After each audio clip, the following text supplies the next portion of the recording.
Biz size mani oluruz.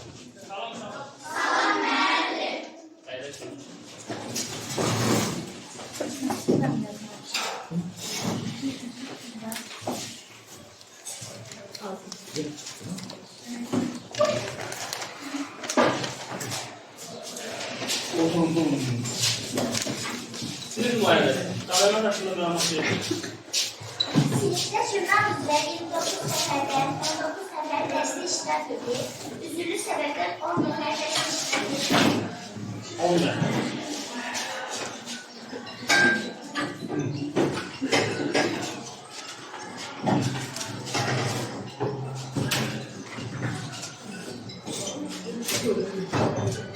Evet, şagirdler. Bugünkü dersimiz, açıq dersimizin əvvəlki dərsdən fərqli xüsusiyyəti qonaqlarımızın Əyləşin. Qonaqları həm sizin adından, həm öz adından hoş gəlmişsiniz deyirəm. Hoş gəlmişsiniz sərdiniz. Bugünkü əvvəlki dövzümüzün adı nə idi? Çevrə. Şu an çevrə nə idi? Bir daha dedim. İstenen bir noktadan bir noktada olduğuna çevirelim. Çevrənin radiusu nədir? Nədir? Çevrənin təpə nöqtəsindən mərkəzə qədər olan hissəyi radius deyilir. Çevrənin vətəni, ölkən, Çevrenin çevre üzerinde olan iki nokta birleştiren parçaya vətən deyilir. Çevrənin uzunluğunu hansı düsturla hesablayırıq biz? Gəlirlər. Çevrenin uzunluğu el bərabər bitişik bir kurusun radius üstünlüğüyle hesaplanır. Bəli, burada el nədir? Çevrenin radiusu. Bəs el? El, Bəli, el çevrenin uzunluğu. əyləş. Sonra biz deyirik el bərabərdir 2 pi el. Bəs burada pi nədir? İçində deyəlim. Partner. Sabitə tutulmuş bu qiymət 3,9. Bəli, təqribi qiymət, eləmi? Əyləş. Yaxşı, mərkəzi uzaq. Keçmişdikcə, mərkəzi uzaqlığını kimi alınır. Gülçin.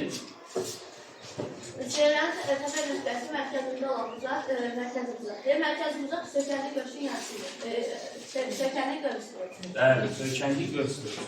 Bəs yaxşı, söykənlik görüşün yarısı ilə ölçülən hansı bucaq idi? Daxilcə. Bəli, daxili bucaq. Bəs daxili bucağa biz tərif etsək nə deyərik? Bilmiyorum. Təpə nöqtəsi çevrenin üzərində olan bucağa daxil bucaq deyilir. Bəli. Yaxşı, iş diametridən danışmadıq. Diametri, Gülay. Ayaq. Çevrenin mərkəzindən keçən ən böyük şərtləri diametridir. Yaxşı, de görün, biz diametrə vətən deyə bilərik.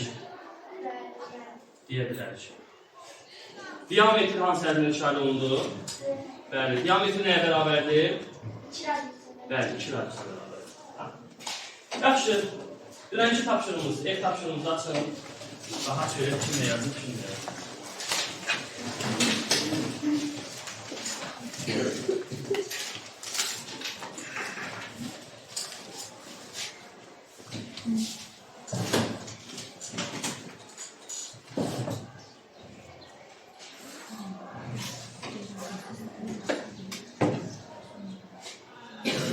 Ne yapacağız?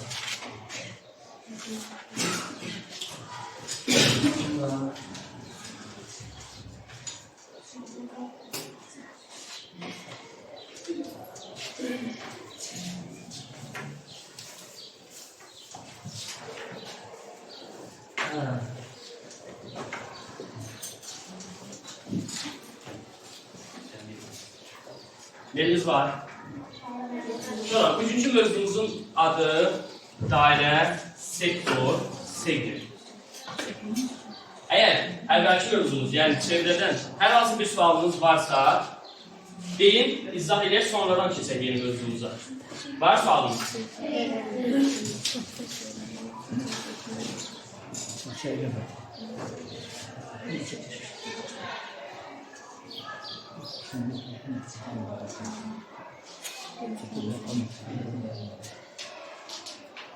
Demək, mövzumuz nə oldu? Dairə, sektor, segment.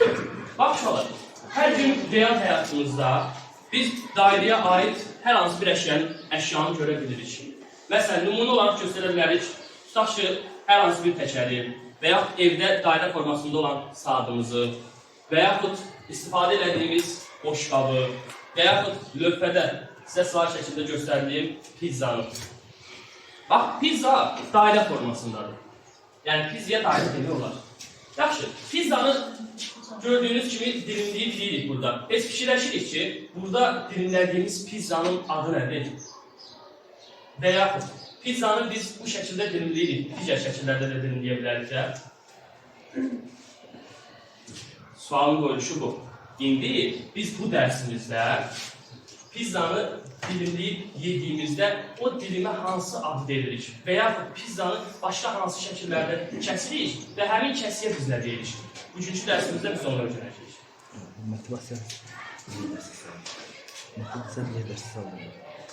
Deməli, təlim nəticələrini sizə öncədən verək. Bu dərsimizdə hansı təlim nəticələrini reallaşdıracağıq? Birinci dairənin mərkəzini, radiusunu və diametrini adlandırmağı öyrənəcəyik. Dairə üzərində sektor və segmenti göstərməyi bacarmalıyıq bu dərsimizdə. Verilmiş fiqurlarda sektor, segment bir-birindən fərqləndirməyi öyrənilir. Gəlin, indi sizə mövzumuz haqqında ilkin məlumat vereyim. Deməli, dairə. Baxın, biz bilirik ki, çevrənin uzunluğu var da, yəni doğru dildə desəm, çevrənin içi boşdur, eləmi? Bax, çevrənin əhatə elədiyi sahəyə isə biz dairə deyərik. Deməli, mən bunun içərisini iştirilsəm, bax, görürsünüz, çevrədən aldım da mən dairəni. Həmin bu sahəyə biz dairə deyərik. Bax, məsələn, mən bir ipi götürsəm, real həyatdan danışıram, ipi götürsəm, mən ondan çevrə düzəldə bilərəm. Amma ipi götürsəm, mən ondan dairə düzəldə bilmərəm. Çünki onun hər hansı bir sahəsi olmaz. İndi bu dairənin də hissələri var. Dairənin hissələri var. Məsələn, mövzumuzun başlığı sektor idi. Gəlin, baxın ki, sektor nədir? İki radius arasında qalan hissəyə sektor deyilir. Gəlin, bir hafta əlavə bir dənə çevrəmizi seçək. Baxın, bu iştirilədiyim hissə sektordur. Deməli, sektor dairənin müəyyən bir hissəsidir də. Dairənin sahəsi, necə ki, çevrənin uzunluğunu tapmaq üçün el bərabər 2pi düsturundan istifadə edirdik. İndi isə dairənin sahəsini tapmaq üçün də əlavə bir düsturumuz, yeni bir düsturumuz daha doğrusu. S bərabərdir, pi el kvadratından istifadə edirik. Bildiyiniz kimi, el burada dairənin radiusudur, S isə dairənin sahəsidir. Necə ki, çevrədə dairənin çevrədə radius, necə ki, diametri, necə ki, mərkəzi bucaq, daxili bucaq vardır, onların bütün xassələrinin hamısını dairəyə aid eləmək olar. Buyurun.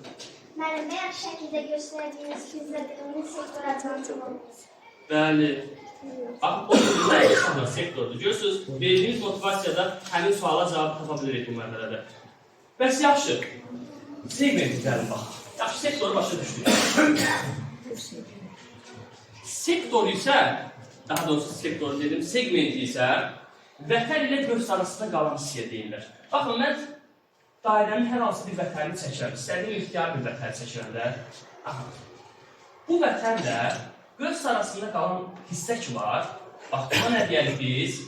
Segment deyərik. Yaxşı. İndi o pizzanı biz segment şəklində kəsib yeyə bilərik. Deyərik. Belə. Olsa. Dərsliklərinizi açırsınız, sonrasına qoyursunuz. Mən sizə işçi vərəqlər verəcəm. O işçi vərəqləri, misalları həll edərkən öz dərsliklərinizə baxa bilərsiniz. Öz dərsliklərinizə baxa bilərsiniz.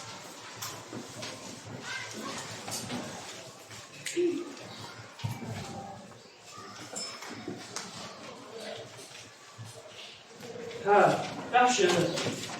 Bizim qruplarımız var da, əvvəlcədən bölmüşük qruplarımızı. Qrupların liderləri təyin olunsun və həmin liderlər öz qruplarını təqdim eləsinlər. Bəli, buyur. Sonra lider kimdir? Adını da deyək də. Sonra P qrupu. Sektordur. Şahizdə işçi vərəqlər paylayıram. Həmin o işçi vərəqləri ümumi fidyədə işləyirsiniz və təqdimata hazır olduğunda deyirsiniz.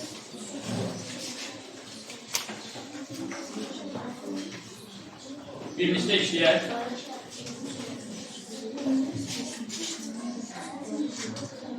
Qrup davranış qaydalarında lövhədə əks olunmuş.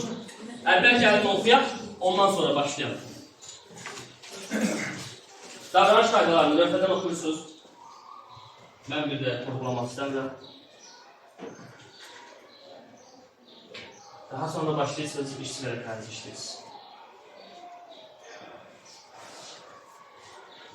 Buyurun, başlayalım şimdi.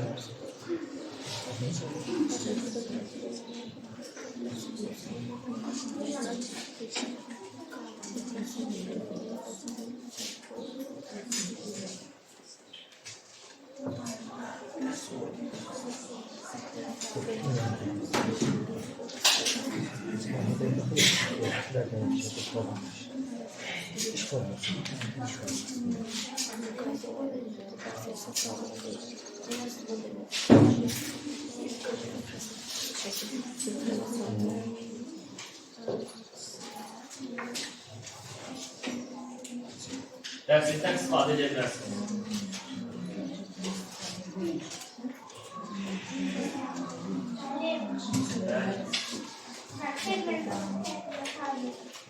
Gəlsin.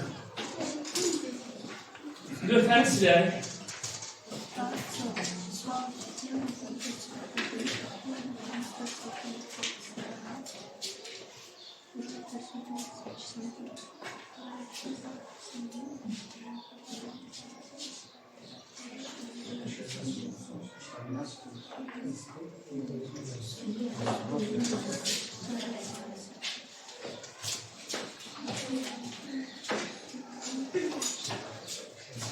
Sual 1. Sektorda segment arasındaki fərqi izah edin. Biz bildik ki, sektor iki radius arasında qalan hissəyə deyilir. Segment isə vətəndaş arasında qalan hissəyə deyilir. Sektor həm də dairənin müəyyən bir hissəsidir. Bunların fərqində sektor dairənin həm müəyyən bir hissəsidir, həm də iki radius arasında qalan hissəyə deyilir. Segment isə vətəndaş arasında qalan hissəyə deyilir. Biz burada segmentin və sektorun hansı hissi olduğunu öyrəndik. Növbəti suala keçək. Sual 2. Daxili diametri 6 cm və xarici diametri 10 cm olan halqanın sahəsini hesablayın. Biz bildik ki, bizə dairənin sahəsini hesablamaq üçün S bərabərdir, pi kvadratından istifadə edirik. Amma burada bizə radius yerinə diametri verir. Onda biz bu diametrləri bölü 2-yə, yəni 6-nı 2-yə böləndə 3, daxili radius bərabərdir 3 cm. Sonra onu bölü 2'yə 5, xarici radius bərabərdir 5 cm. İndi bunların halqanın sahəsini hesablayırıq. Halqa seçdik. Müştərikləndiyimiz yerdə halqadır. Burada bunların sahəsini hesablamaq üçün dairənin sahəsini S bərabərdir pi kvadratından istifadə edirik. İndi burada yerinə qoyub yazırıq. S bərabərdir pi kvadratı. 3'ün kvadratı 9. Yəni 2 çarpanda 9. Bu da eləyir 9 pi. 5'in kvadratı 5. Yəni 25 kvadratı 25. Bu da eləyir 25 pi. Şimdi biz burada bunu buradan çıxırıq. 25 pi'dən çıxırıq 9 pi. Bu da eləyir 16 pi. Təşəkkür. Yaxşı, gəl belə bir sual verim də sənə gəlirəm. Sən halqa iki dənə dairənin çəkini çəkdin. Halqanın iki tərəfləri düşür. O halqa nə zaman baş verir, nə zaman alınır? Hansı çevrələr birləşdirdə alınır?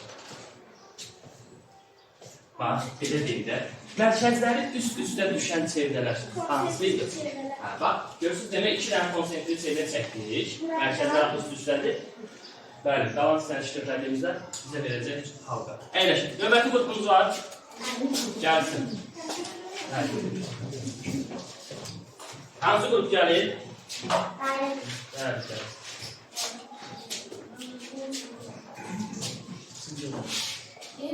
Göstərsin. Qəbul qrupuna Onların qrupundan Sən işini verək səndə. Bəli.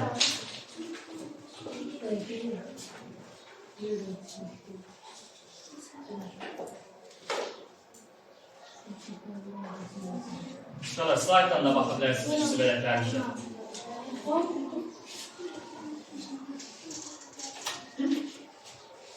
Segmentlərdə rəsmli izah edin. Segment, göz ilə və tər arasında qalan hissəyə segment deyilir.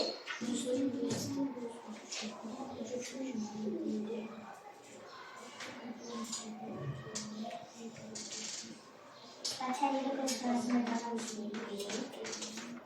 Bunu iştirak edəndə bu segment. Bəli, bu segmentdir. Sual 2. Sual 2. Növbəti qrupumuz var. Radiusu 8 cm olan dairənin 60 dərəcəlik sektorun sahəsini adını hesablayın. Radiusu 8 cm.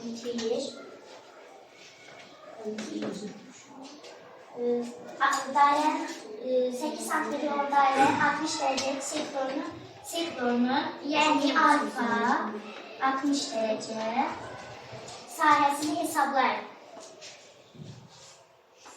Sektor iki radius arasında qalan hissəyə deyilir. Radiusu 8 cm olur. 60 dərəcəlik alfa. Burada bunu hesablamaq üçün üstündən s bərabərdir. Pi vurusun radiusu kvadratı vurusun alfa bölünsün 360 dərəcəyə hesablanır. S bərabərdir. Pi vurulsun, radiusun kvadratı, yani 8'in kvadratı 64. Vurulsun, alfa yani 60 derece. Bölünsün 360. 360'dan 60'a iktisar edesek kalar 6. 6 ile 64 iktisar edesek kalar 2. İktisar edin. 3. 2'ye de 32. Demək onda sahəmiz nə oldu? 3'te 32 pi. Bəli. Bunu istesek karşı bölümde çevirmek olur. Bəli. Ondan 3 Düz. Uşaqlar, biz əlavə bir sual verir. Heç fikirləşirsiniz ki, bu pi ədədini necə əldə edə bilərik biz real həyatda? Ne görün gəlir? Birlikdən ya da məktubdən halqa düzəldərik. Bu halqanın çevrənin uzunluğunu biz onun diametrinə bölüşdür, pini ala bilərik. İndi de görün, məsələn, biri götürdük 1 metr uzunluğunda məhdud, halqa deyirsən düzəldirlər. Biri də götürdü 2 metr uzunluğunda məhdud. Sən 2 metrlik ölçsün, o biri 1 metrlik ölçsün. Yenə də pi həmlə də davranır, yoxsa fərqli olar? Anladım. Bəli, pi ona görə deyir ki, sabit ədəddir. İxtiyari bir çevrə götürsən, yenə də sabit olaraq 100,114-ə bərabər olacaq təqribən. Növbəti qrupumuz gəlsin. Gəlin.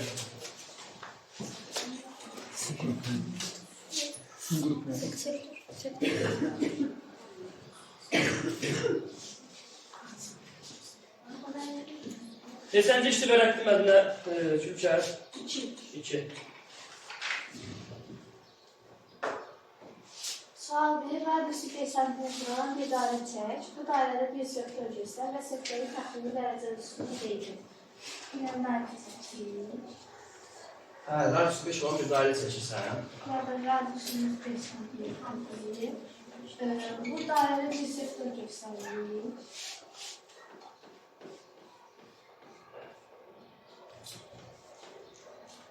Və bu sektorun təxmini dərəcə ölçüsünü bilirik. Bu da kör bucağa və çürüdüyə, kör bucaqda 90 dərəcəli 180 dərəcə arasında dərmanın dərəcədir. Buna da biz təxminən 110 dərəcə götürürük. Bəli, Ülkən, sən də 10 kör bucağı oxşatdın. 12 kör bucağı başqa oxşadan şagirdlərimiz var. Sizə hansı bucağı oxşuyuruq? Ben iki olsun cevap oxşadırlar. Sonra növbəti sualımıza keçək. Bəli, mən ikinci cavab oxşadım. Diametrimiz 4 cm olan bir dairenin sahəsini hesablayırıq. Diametrimiz 4 cm isə diametrimiz 2 radiusa bərabərdir.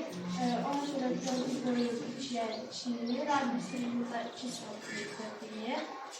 Bir də dairenin sahəsini hesablayırıq. Bir dairə çəkirik. Dairəmizin sahəsi x bərabərdir 1 bölü radiusun kvadratı. Burada dairənin sahəsini hesablayırıq.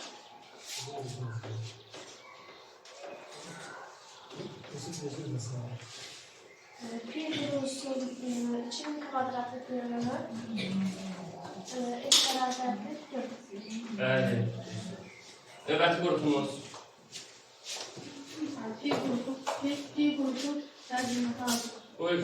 Pi qrupu.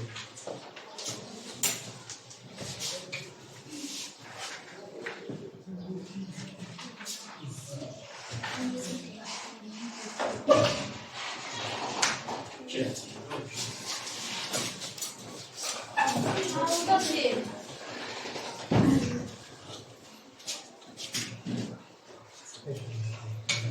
Sence işte ben ettim.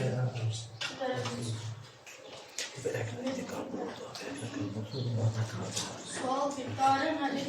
Onun əsas elementlərini sadalar. Daire üzrə öz ümumi ilə birlikdə daire adlanır. Dairenin əsas elementləri isə dairenin diametri, radiusu, sahəsi və sair kimi elementləri var. Dairenin əsas elementləri hansılar oldu?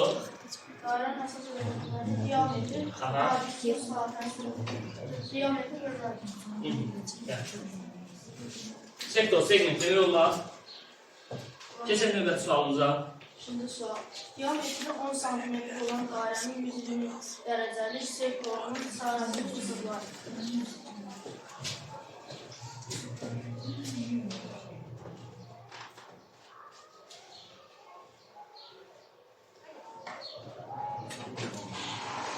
Diametri 10 cm.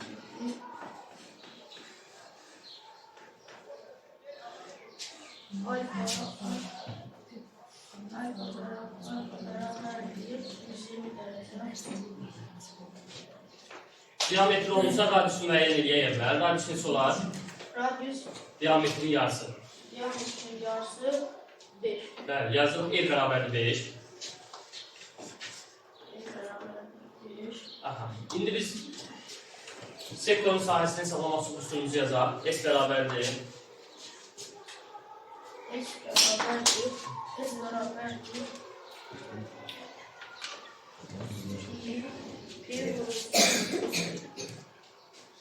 Pi vurulsun.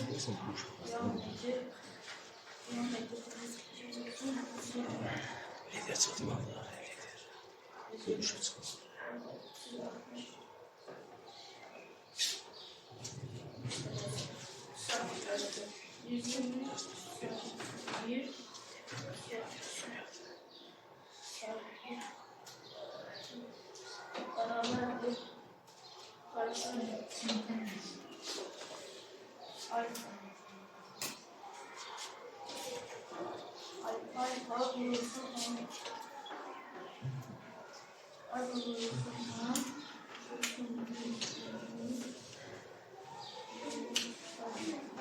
Uşaqlar, yoldaşı düz yazır.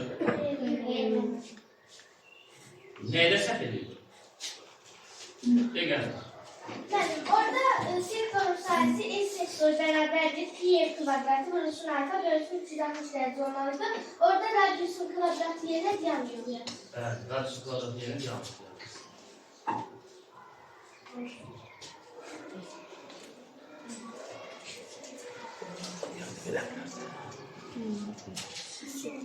Gəlsin gəldir izah edəsin.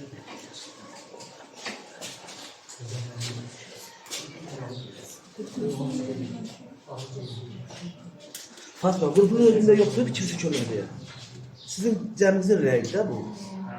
Mən deyir ki, diametri 10 cm olan dairə, bizlik diametri 10 cm-dir. Onda bizə sektorun sayəsini hesablamaq üçün S sektor bərabərdir. Pi kvadratı vurulsun alfa bölüsün 360 dərəcə sektoruyla hesablayırıq. Burada diametri yox, bizə radius lazımdır.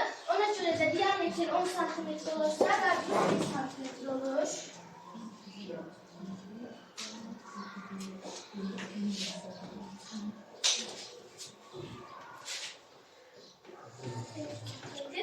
Burada 120 derecelik sektor, yani alfa. Alfada derece ölçüsüdür burada. Alfa 120 derecedir. Onda X sektor beraberdir. 1 kvadratı vurulsun alfa bölüsün. Öz qrupumuzdan bir nümayəndə gəlmək izah edirsə daha gözəl olardı. Derece üstüyle hesaplayabilir. Burada da X sektor, X sektor. Sadece olarak Beraberdir. 1 kvadratı, en üstte 1 santimetre, 5 de kvadratı. Yani 120 derece. Yani 120 derece ile 360 derece 120 göre burada 3 kalır. İçinden de 25 iktisal olmadı diye. İster 25 alır. Bəli. İkisi vərəqəmizi götürək, lövhəni siləyə yerləşək.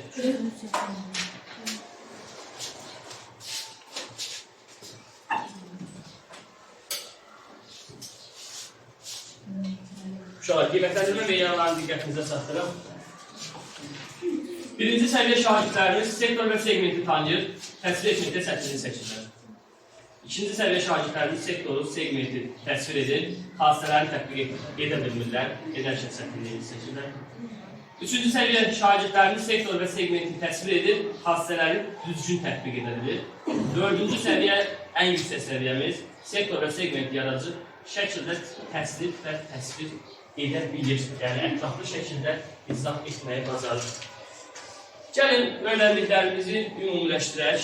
Uşaqlar, öyrəndiklərimizi ümumiləşdirmək üçün 3-2-1 üsulları istifadə edək. Bu dərsdə 45 dəqiqə müddətində hansı 3 mövzunu öyrəndik? Şimdi deyək.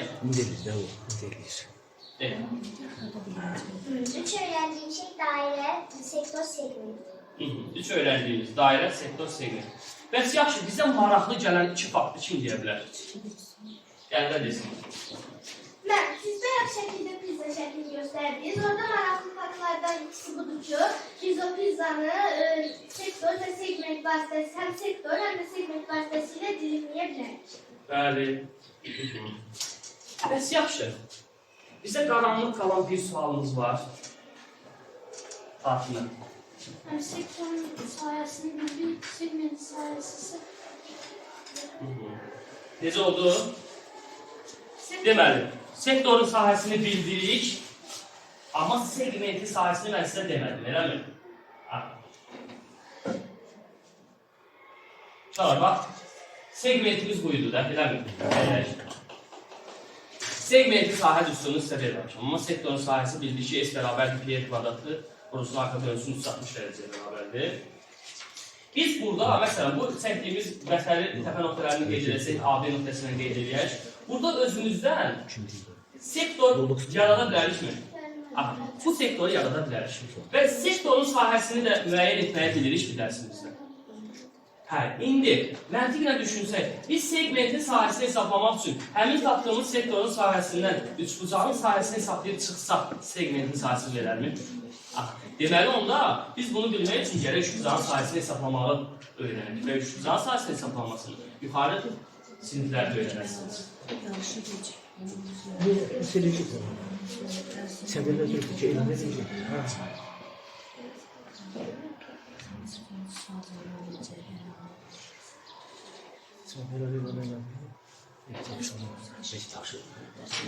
Belə, uşaqlar, keçək qiymətləndirməyə.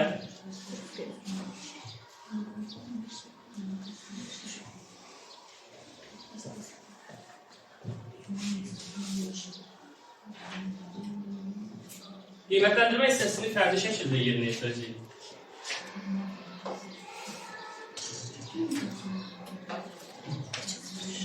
şagirdlərin adları var, amma təbii ki, bu dərsimizdə bütün şagirdləri qiymətləndirə bilməliyik. Təqribən 5-6 nəfər qiymətləndirəcəm mən burada. Daha aktiv iştirak edən şagirdlərimizdən, məsələn, Mədinə. 4-cü səviyyə kimi qiymətləndiririk. Daha aktiv iştirak edən şagirdlərimizdən Qənirə 4-cü səviyyə şagirdidir. Pi qrupundan Yusif.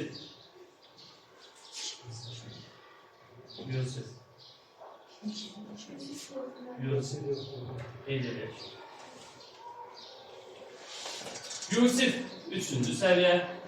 Yusif mövzunu başa düşüb daha ətraflı öyrənməliyik.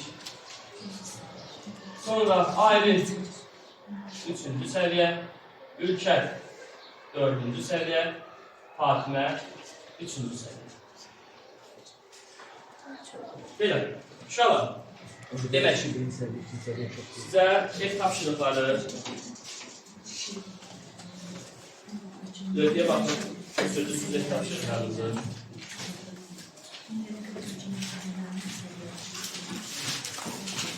Ben oyunu görmek Türklerin mübadeleyi yapıyor. Böyle şartlar, adetler.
Belə, qeyd elədik inşallah.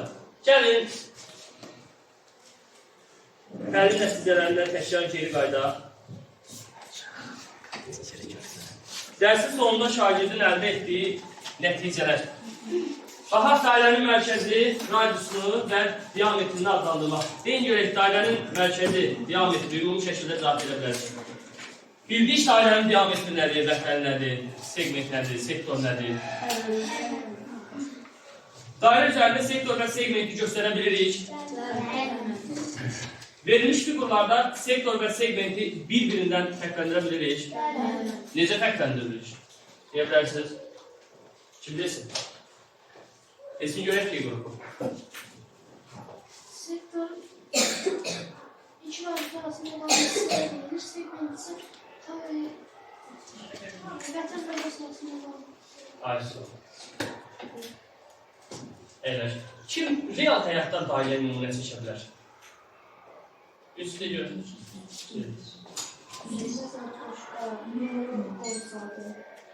Eşək olsa.